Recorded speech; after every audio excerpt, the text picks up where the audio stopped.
সম্মানিত উস্তাদরা আছেন, সমস্ত উস্তাদরা আছেন, দেখেন আমাকে কোন খারেজি মাইন্ডসেটের লোক ছাড়া শিয়াবাদের তহমত আমাদেরকে কোন মায়ের ছেলে লাগাতে পারবে না। আমরা সুন্নি না হলে বাংলার জমিনের মধ্যে কোন মা কোন সুন্নি সন্তান জন্মই দেয় না। কি মনে করেন আপনারা?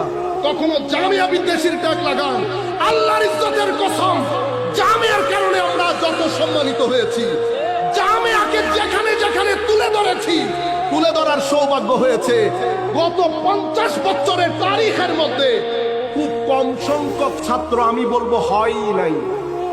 সেই তৌফিক আল্লাহ আমাদেরকে দান করেছেন। আহলে সুন্নাত ওয়াল জামাতের ঘাড়ের ভিতরে খারেজিয়তের ওই উগ্রতা ঢুকে গেছে।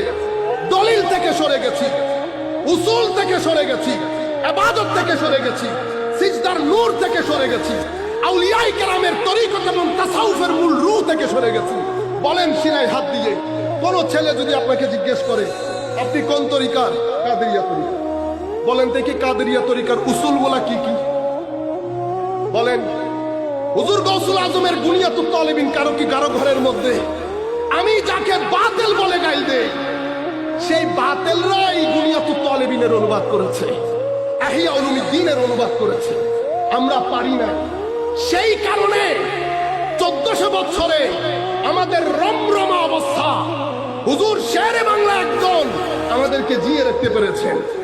হযরত ইমামে হাশিমি, হযরত শেরে মিল্লাত মুফতি উবাইদুল হক নাঈমি, হুজুর খতিব মঙ্গল আল্লামা জালালউদ্দিন আল কাদেরী সাহেব সহ তখনকার যুগের উলামায়ে কেরাম, মুফতি মুজাফফর আহমেদ সাহেব সহ করে নাই সুন্নিয়তের খেদমত?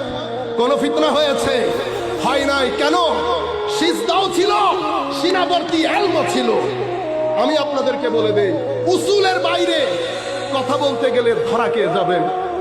কি খেয়ে যাবেন? বহস্তাই বহস্তাই বহস্তাই বলেন না, বলেন না?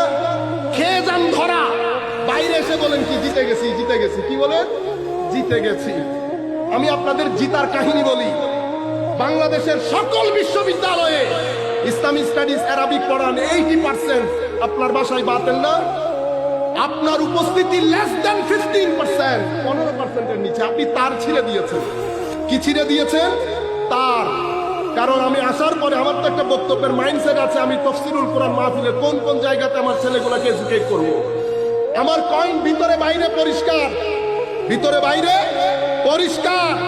আমার পেজ বক্তব্য গত 10 বছর 15 বছরের বক্তব্য পরিষ্কার। কোন আলেমকে আপনারা এই প্রশ্ন দেন নাই। আসেন আমরা বসি, মনে রাখবেন আকীদা আমার বিষয়, তাসাউফ আমার সাবজেক্ট, তাসাউফ আমার মডার্ন থট, পড়ি পড়াই। সুতরাং আমি জানি, আমি আপনাদেরকে বলবো, এই প্রশ্ন আমি আপনাদেরকে দিলাম, যেই কোনো আলেম আপনি শুধু জিজ্ঞেস করবেন শিয়াইজমের উসুল বলেন। কি বলেন? উসুল। কোন কোন জিনিস পাওয়া গেলে এক ব্যক্তিকে শিয়া বলবেন? কোন কোন উসুলের দলিল পাওয়া গেলে এক ব্যক্তিকে শিয়া বলবেন? এবং কোনটা আহলে সুন্নাত ওয়াল জামাত এবং শিয়া দুইটার মাঝখানে ডিসাইসিভ ফ্যাক্টর, পার্থক্যজনিত, পার্থক্য রচনা করে এমন দলিলগুলা কি কি? আপনারা জিজ্ঞেস করবেন আহলে সুন্নাত ওয়াল জামাতের উসুলি আকীদাগুলা কি কি? আপনারা প্রশ্ন করবেন, আপনারা ওয়ার্কশপ করেন, সেমিনার করেন, আপনারা নিজেদেরকে এডুকেট করেন। আমি যদি আপনাদেরকে এডুকেট করতে না পারি, ভবিষ্যৎ আমাদের বড় দুরূহ হয়ে যাবে। আমরা সেটা বুঝি না। কেন বুঝি না? একটা নির্দিষ্ট গণ্ডি নিয়ে আমি থাকি, সকাল থেকে রাত পর্যন্ত ওই গণ্ডির ভিতর বের হওয়ার সুযোগ হয় না। আমার ঘরের মধ্যে কোনো secular educated doctor, professor, engineer না থাকার কারণে আমি জানিও না বাইরের লোকগুলা চিন্তা কেমনে করে। বুঝতে পেরেছেন? আমি ওইটাকে দুনিয়া মনে করেছি। পরে কি হলো? আমার কারণে লাখ মানুষ সুন্নিয়ত ছেড়ে চলে গেছে। আমার কারণে কনসেপটিভ মাইন্ড আমার মাহফিল ছেড়ে দিয়েছে, পারসেপটিভ মাইন্ড আমার মাহফিল ছেড়ে দিয়েছে। এখানে আপনারা কয়জন হবেন কলেজ বিশ্ববিদ্যালয়ের ছেলে? হবেন না। আমরা আমাদের অডিয়েন্স হারিয়ে ফেলেছি, আমাদের ভাষা, আমাদের বক্তব্য, আমাদের মেন্টালিটির কারণে। আমি সেদিকে আর না যাই, আপনাদেরকে মাইন্ডসেট গুলা বুঝাই দিই।